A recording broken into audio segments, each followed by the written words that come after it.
Hey guys, we're just shooting the shit here, Myriad Advisors.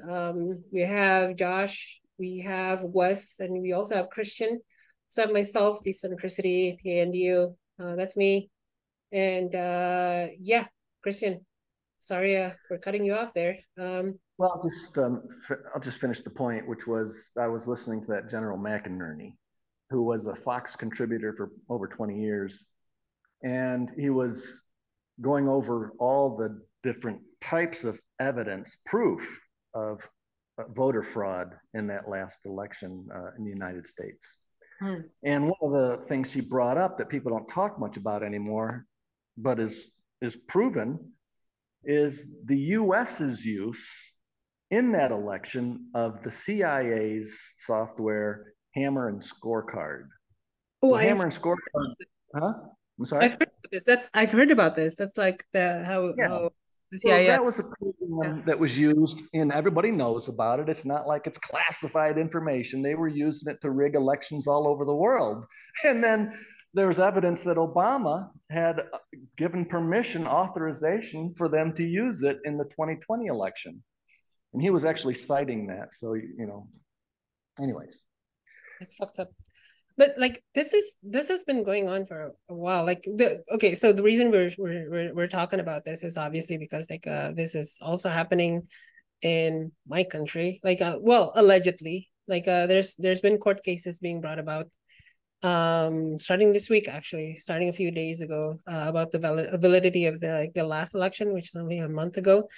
I'm I don't have any opinions either way, but like Josh, is this happening throughout the world? You're an elected official. Well, you're going to be hopefully an elected official pretty soon, inshallah, right? So what do you think? Like is democracy a sham, my friend?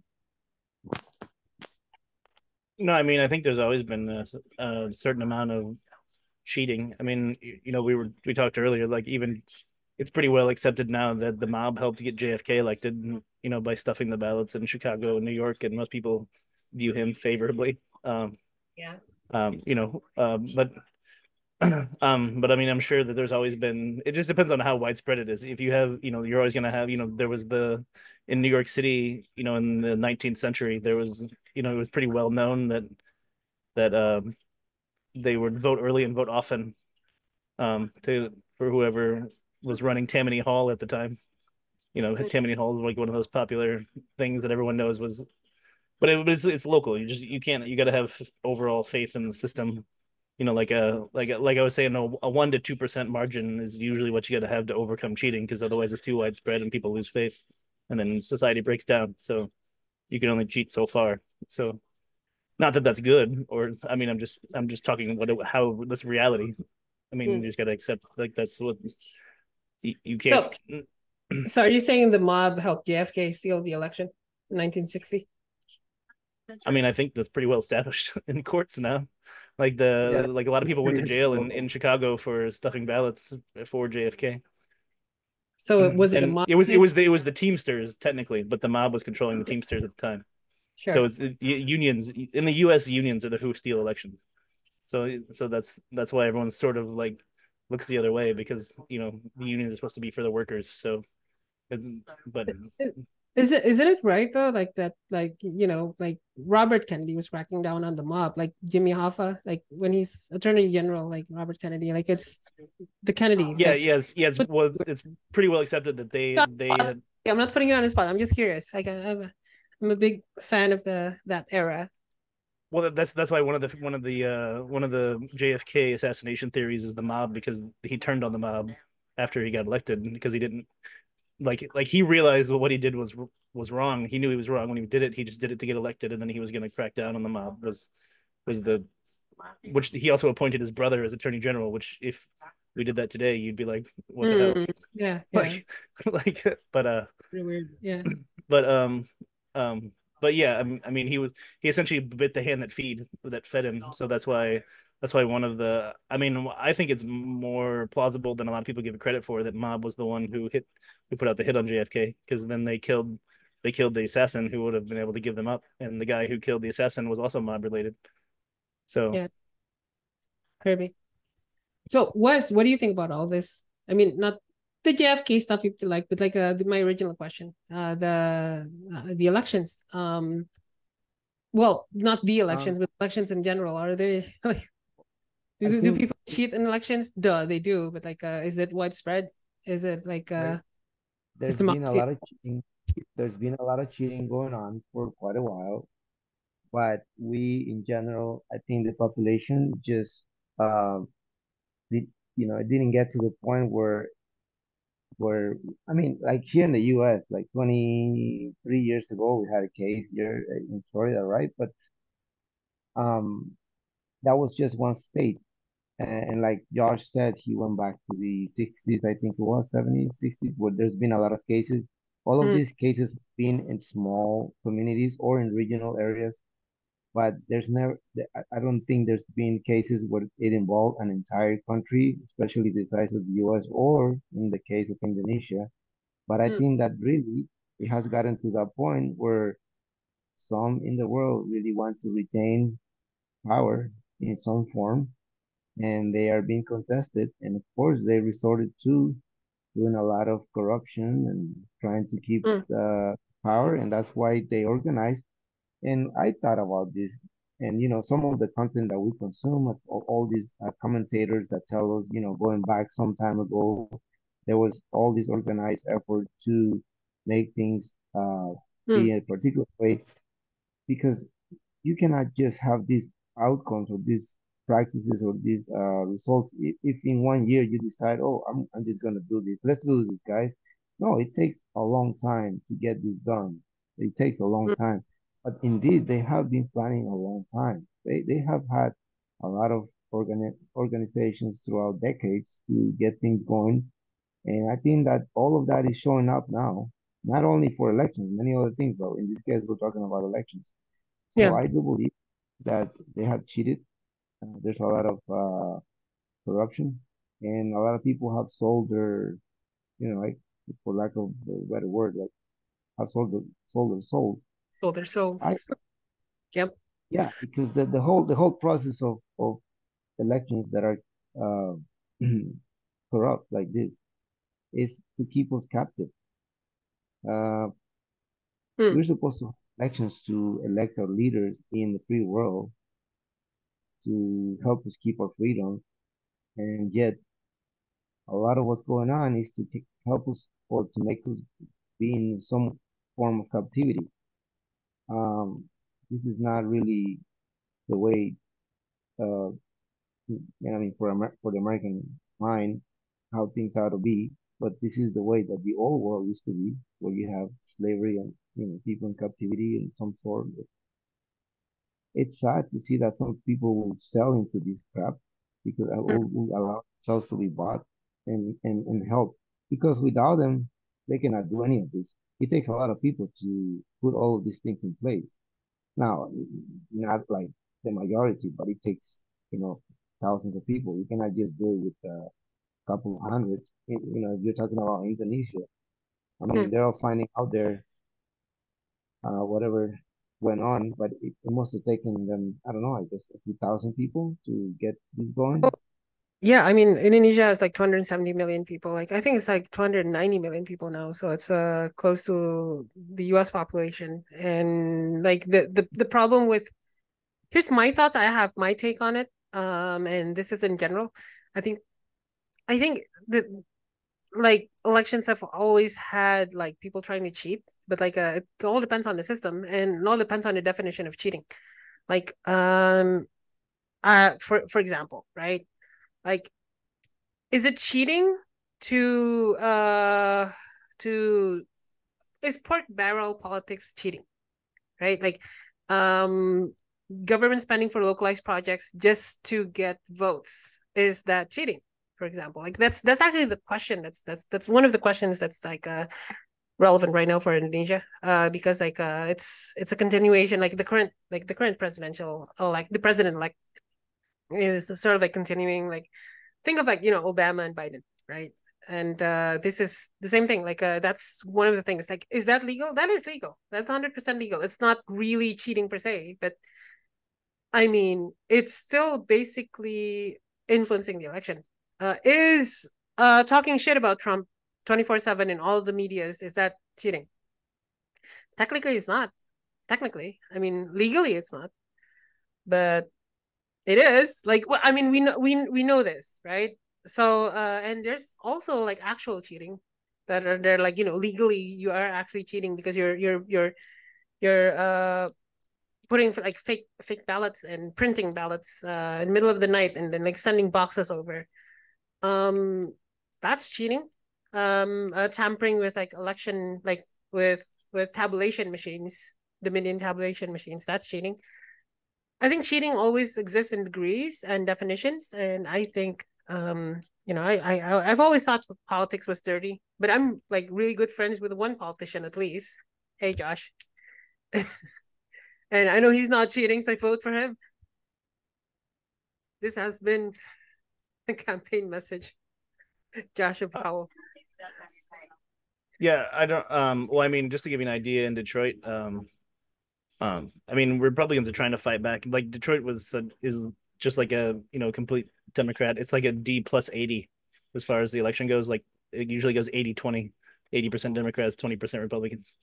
So so Democrats control everything. But the if you go to the building where the city clerk's office is, where they count the ballots, there's a printing press that's right next to the building, like it's independent company, but they have because they got the contract from the city to print the ballots.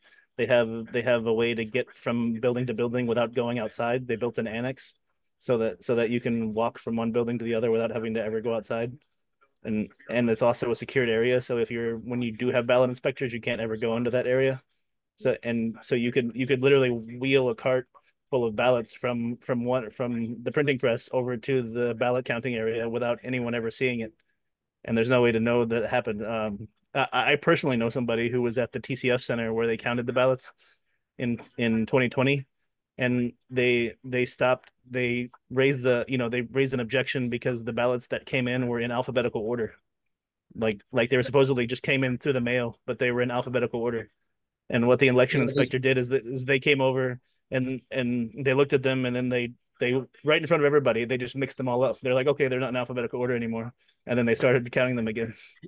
So that was another problem with that tactic is, which was in the presidential election, where there were hundreds of thousands of ballots that came in that had no fold. So they were never mailed out because they were never put in an envelope. They were just flat, like they just came off the press. Yeah, yeah, yeah. Yeah, and they don't only cheat when they're going against Republicans too. Like Democrats cheat on each other. Our current uh, lieutenant governor is Garland Gilchrist. If you look up his history, his only other political run was he ran for city clerk in Detroit, and he had a really popular like election. He was like a populist Democrat in Detroit. Um, he had like a rags to riches story and stuff, so he was very popular, and everyone thought he was going to win. I mean, the incumbent really didn't even run in a campaign. Like everyone thought they just gave up because he was so popular. But then the incumbent won, and everyone went back and looked at their campaign finance, and all they did was buy postage. They just bought tens of thousands of dollars of postage, and nobody could figure out why. They thought maybe they just mailed their voters or something or whatever. They couldn't really figure out, but there was no printing charges or anything. And so they eventually tracked down.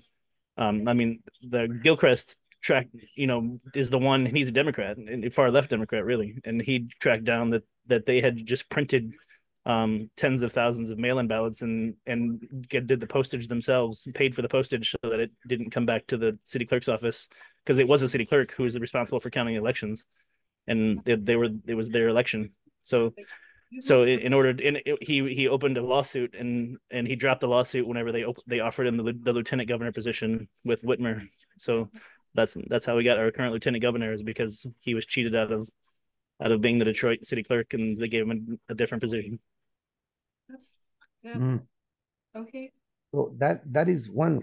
Now that is one way that they cheat, but then they have other ways, like at least here in the U.S., as they're bringing a lot of, not only U.S. but in Europe and everywhere that was originally stable going back maybe 10 years ago. they allowed a lot of migration of people who are, who are destabilized where they're from. They bring them in, and that changes the uh, the population demographics or the population as a whole. And so with that, then they start getting more, claiming more seats. Like it affects the way that the Congress is divided, right, or allocated for representation.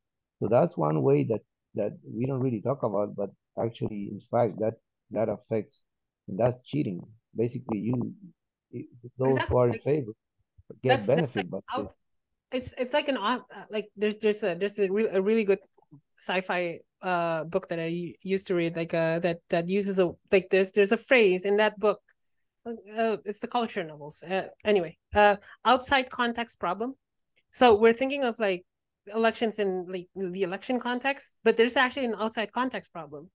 There's Right. other stuff that's actually like the pork barrel thing is one, but like also migration, like a actual illegal immigration of people who are going to be like they're made into voters and like get the fast track to being citizens and voting, and that's Right. bad. Like, For as I, someone who's not American but who's been in the U.S. a lot, has been very Americanized. Like if I migrate there, I'm going to do it legally. I'm not going to do it in a but way that's like you will see that all of this stuff, well, to a certain extent, they they will be practicing. They have been practicing in other countries, and they will be practicing back in other countries. And and what was the other thing I was gonna tell you? Oh, for another thing they do here is they do redistricting. a redress. Like they manipulate the the way that a district is, the, the borders in order Yeah, to, the right. So like the that's another way, right, like so. because it's called gerrymandering, they call it. But in general, it's like somehow they will redraw the map for a district that totally doesn't make sense in order to give power to whatever the officials, whatever they want. Yeah, I mean, those are all things that are like. I mean, it's sort of like a. It's not a gray area because it's not really cheating per se, but like it's done in the context of like when done in the context of elections, it is like not really fair play. So, someone's sharing his screen, so it's Here's the shape of my district, just to show you an example of the gerrymandering. I So understand. Like, yeah, there's someone people out there might not. Yeah. yeah, this like these little places that are cut off here. These are the Republican areas. They didn't want them in this district, so they cut them out. And Mm. then this was the very liberal part of this right here is a city. This square thing right here is one city, but they just cut this part out of it so they could have the liberal area in this district. And then right here is this little square right here is a quarter. It's 1/4 of one precinct of one city, because they needed a little bit more Democrat voters to make this a Democrat seat. Crazy. I mean, yeah, okay. So we talk about the elections, and that's like let's have a topic for the morning of the night before Good Friday. So does anyone have like anything relevant from like the Myriad app to share, or you guys want to talk about something else that's like that you shared on the Myriad app recently? I mean, Josh, you can share about your campaign if you want to. Like I saw your timeline for the campaign. It's okay. We're gonna charge you for sponsorship later, but like, yeah, go ahead. Let me. Oh, I got signed out. Oh, I must have got signed out because of the. Oh shit! All right, yeah, I have it. Right in front of me. I guess when you migrated, it makes sense it would sign out if you're migrated. Yeah. We yeah. So if you guys didn't know, we migrated over to our own servers instead of the Google servers, which is cool. We have our own servers now, self-hosted. It's not the gaming PC behind me. It's this massive server that we're hosting in my friend's data center. So we even have like physical like control over it. But yeah, Josh has shared your timeline to you. I can also share my screen, actually. Let me just share my screen for you guys. Make it easier. All right. Myriad. Yay. You see my screen, guys? Yes. Yes. Hey, good photo of you. Yeah, I got endorsed by a city councilwoman. Awesome. It seems weird, but endorsements matter a lot in this area for some reason. Like everybody wants you to have, it makes people feel comfortable. I guess I don't know. We get a lot, mostly elderly voters, and elderly voters like when you're endorsed. So, Cool. Like, well, I kind of understand why. Oh yeah, he's this happened. my attack ad, yeah. Did you actually say this, Josh? No, they said I said it in 20. Look, go to the next one and look at the bottom where it gives the reference of when it was said. Is that 2020? Is that not 2020? 2012. Oh wow. Yeah. There's no links to any posts. It just says check my Facebook in 2012. And no one's gonna do this either, right? Like yeah, they know no one's gonna go to my Facebook, and I can't even find it. I mean, it's my Facebook, and I can't find it. That's nuts. I just feel sorry for the poor intern who had to sit and read my text walls for the last 10 years. The Democrats that's all they do. Every year, every election, they're gonna cut your Social Security. So until the freaking dollar collapses and this government doesn't have any more to print, I mean, that's what they're gonna do. But when that, I mean, if somehow that, I mean, it looks like it because right now, I don't know if you saw a chart. There is more debt now than the national GDP. You know, we're not talking unfunded liabilities because that's already long ago. There's more unfunded liabilities than what we produce.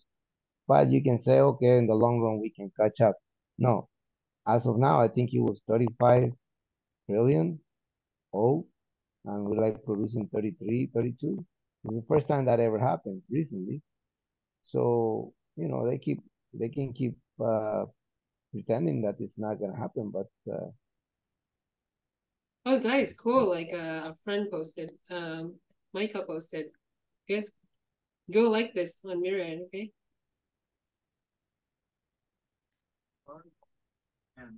I'm in Myriad now. Did you see that SBF got 25 years, but Ross Ulbricht got double life sentences for doing way less? Yeah, I mean, oh geez. I mean, should have gotten more. He should have gotten a lot. I mean, 25 years is a long time, but you know he's gonna do probably like 10, and then he'll get paroled.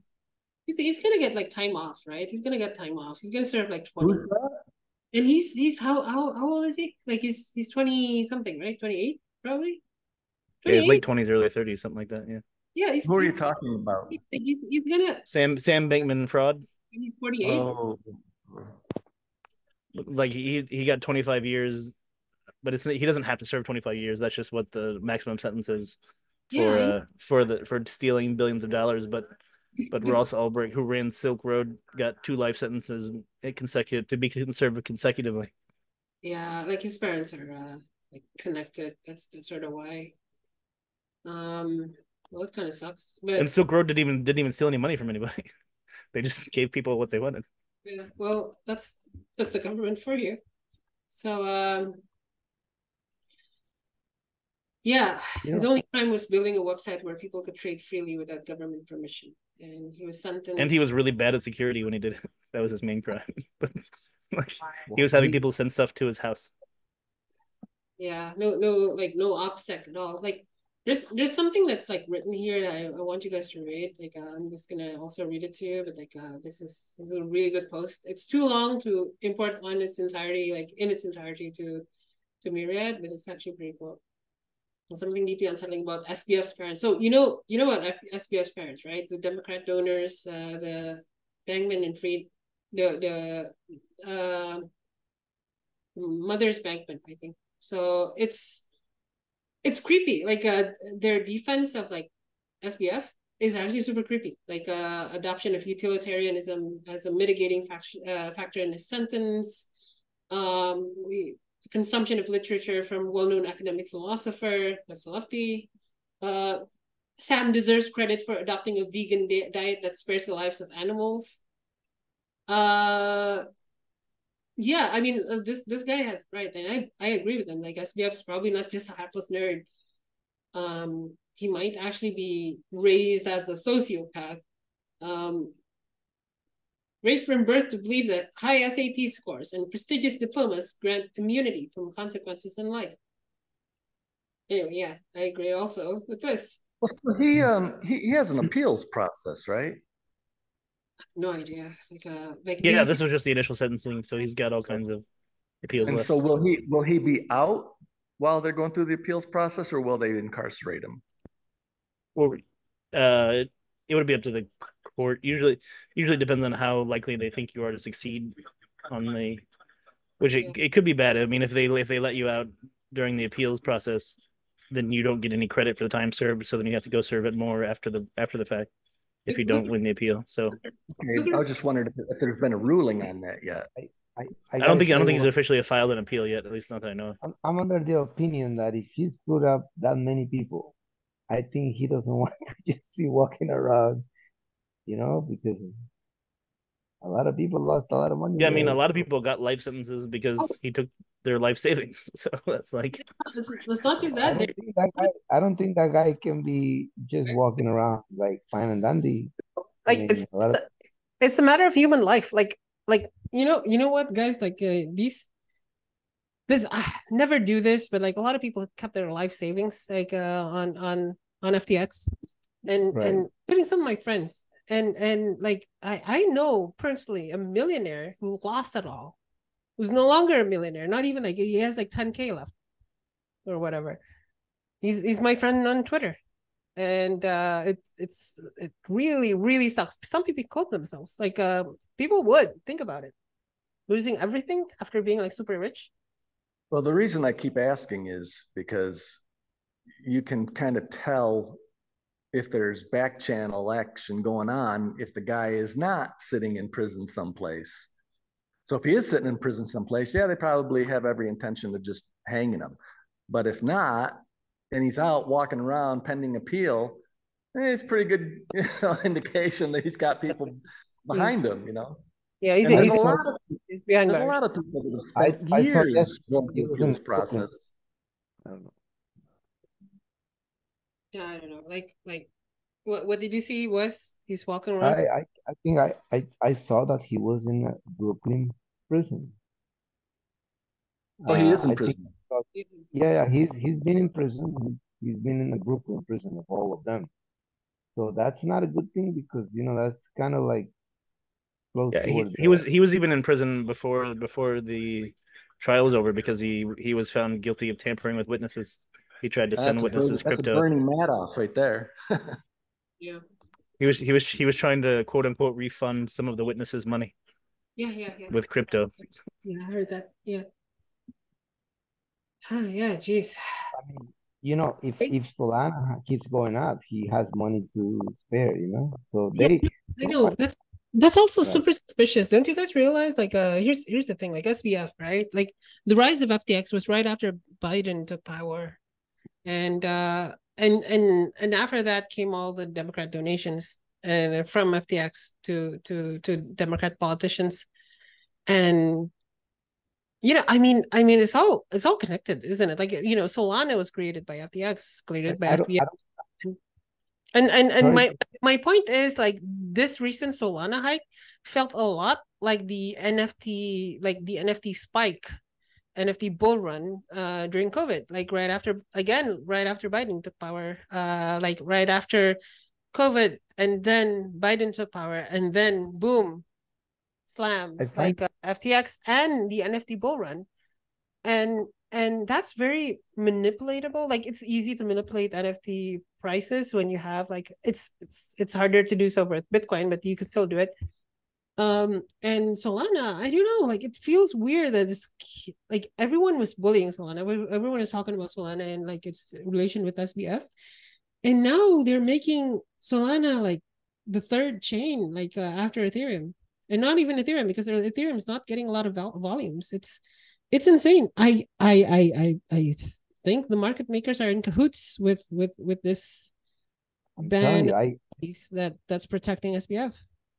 I mean, I'm telling you, how is it that this guy, like, Solana comes out of this guy, and like, he should already be like, close to like Mountain Dogs, something that is definitely not anymore, that nobody wants to trade. And then to the contrary, it's sucking Ethereum's. It's basically that's what a lot of is going on. I think it's like a lot of it's sucking Ethereum. That's what I think. It has gone up because a lot of people have shifted from Ethereum to Solana, I think. But it's crazy how they trust this crap. It's stupid, you know? Well, I think it's important too to always keep in mind that you need failures for the bigger global picture or even national agendas to find the moral imperative to impose what they're trying to do. So if you want to launch a CBDC, central bank, you need failures. You need some big epic failures so that they can say, hey, we need control over here. And what's interesting is you don't need the guy like a Sam Friedman to be part of the conversation. All you have to do is identify here is a vulnerable idiot. We'll let him get as big as possible, collapse, and then we'll fry his ass and use it. It's like if you watch American Made, Barry Seal was not in on the CIA's strategy for all this crap he got involved in. He was just somebody who took advantage initially and then just kept getting sucked in and sucked in and sucked in. Money was great, had more money, knew what to do with, and at the end of the day, when they were done with him, they just threw him, into the trash. And for SBF, I kind of think like we and everything blew up, and he was at one point worth like $20 billion, right? And he was. I don't think they planned for FTX to blow up. I think it blew up mostly because of Binance, because Binance saw through the bullshit, and I think Binance was a hero for doing it. But at one point, I was super worried that Binance would end up the same way. But I think their plan was to basically still have like SBF be their money printer, and money launderer. I don't know, like it's like it's almost like a trade secret, like that. It's super easy to launder money in crypto through certain types of coins, especially if you have an exchange. Yes, the blockchain is a ledger and it's all auditable and whatever, but like you have stuff like Monero and Zcash that you can use. Plus, a lot of like these exchanges don't actually run on blockchains; they actually run on just regular databases. So yeah, I mean, this is my personal opinion. I don't think he was made to be a fall guy. I think it blew up in their faces. They were one of their. Oh, he was one of them. In my opinion, judging from his parents, really. But like, yeah, but I agree. CBDCs, when you want to promote CBDCs, blow up everything else that looks like it. So yeah, that's what the SEC always does. That's what the US government always does. So, and with that, we talked for a while. Guys, closing statements, because like this is kind of eclectic. We don't really have a set topic. You guys want to have closing statements or like share stuff on Myriad, but one final thing on Myriad that you posted or imported? Go ahead. Like, what Josh, you want to start? I think you're already logged in. Yeah, I'll just say, I was just gonna say, don't take the red pill, don't take the black pill. Would be my advice. Like, I don't think things are unsavable. If I did, I wouldn't be running for office. But I mean, I mean, everything's hard, but every generation has its own struggles. So I think we should, just get involved more. Like you're getting involved and you're making Myriad, and I'm getting involved. I'm running for politics and helping with Myriad, and everyone, if more people on the right side get involved than the wrong side, then we win. That's really all it takes. Just the people on the wrong side are more motivated usually because the people on the right side don't want they don't want power. If you don't seek power, you're not gonna do things like try to start your own social media company or run for office or whatever. I was talked into running because I didn't want it. That's what some people wanted, was someone who didn't want it. So Mm. that's why I'm here. But I would just say don't take too many black pills. Don't take too many black pills. You can take some though, right? A few. Yeah. Okay, a few.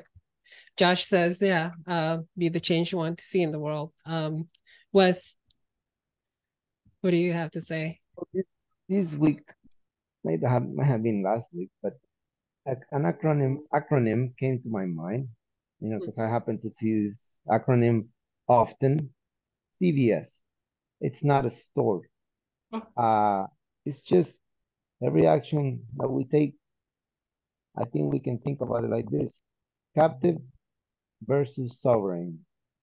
Captive There's a versus lot sovereign. of what's going on. Yeah, CVS is not a store, and there's a bunch of other acronyms for this. But I mean, I'm telling you, because it's just so much of this going on. All the actions, all the attitude. I mean, some people they just want to be captive. And then I always try to be sovereign, not in everything.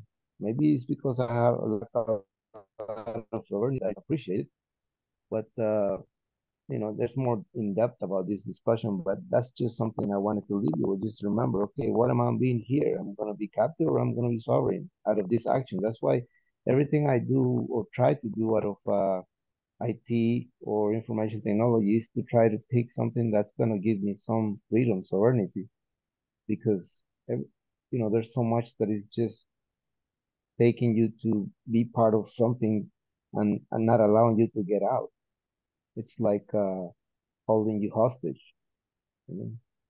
So the political establishment and the political processes, a lot of them are based about that, to hold you captive.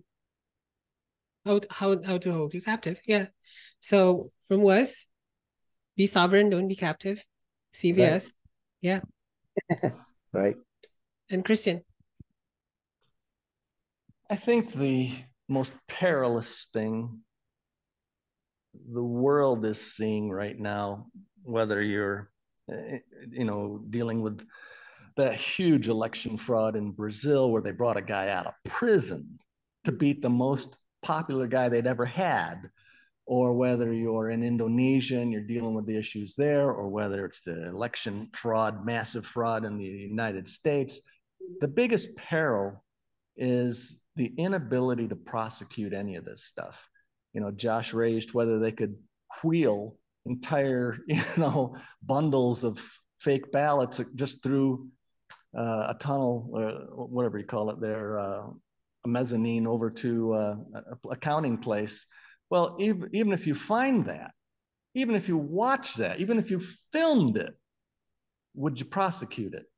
You got one reason these guys are so brazen. Like I remember Biden being recorded. I've heard a recording of Biden talking with his son. It was on that laptop. And the son was essentially crying to him that he was caught with all this shit. And Biden is telling him, don't worry about it. We're too powerful. So that's really the biggest problem, is that the judicial system is taken over, and they'll prosecute who they want to. Now, does Friedman deserve to be prosecuted? Maybe. Does Trump? Hell no, not in most of those cases. So they go after who they want, and they don't go after who they want. And that's to me the most dangerous part, because it means no matter what you do through a democratic election process, if it's stolen outright, you've got no recourse. And so what that means is, if the public ever is pushed far enough, the only resolve they have is violence in some form. So it's not good. Not good. And with that, like, man, I don't have a closing remark. But I am very concerned about what's happening. Like, I don't think the world is moving in the best of places. Like, I I don't think this is the best of all possible worlds. I'm concerned about like how AI is going to be used for this. You know, fake people. What it's ironic that the left always says that we're in like the post-truth era, and while they're the ones doing the lying. So I'm concerned about the deterioration of that, of actually the deterioration of power, of politics, of actually holding us captive instead of letting us be sovereign. And I know I'm posting this on Twitter, I'm posting this on YouTube, I'm posting this video everywhere. And so you're probably looking at us like finding us, listening to us like talk about these things on big tech servers. But like one thing, like it's always better to be sovereign. It's always better to have servers on your own. It's just IT. It's just, you know, infra. It's just computers. Your computers are are powerful enough to do it. So do it. And that's a minor thing. Be the change do you like Josh said, be the change that you want to see in the world, I guess. And let's try to make a change, and let's make sure that the truth remains real, truth remains spoken, and do it on our platform, Myriad.Social. This has been the Myriad of Chains, a special edition without our CEO, Danny. And thank you, everyone. Have a great rest of your day.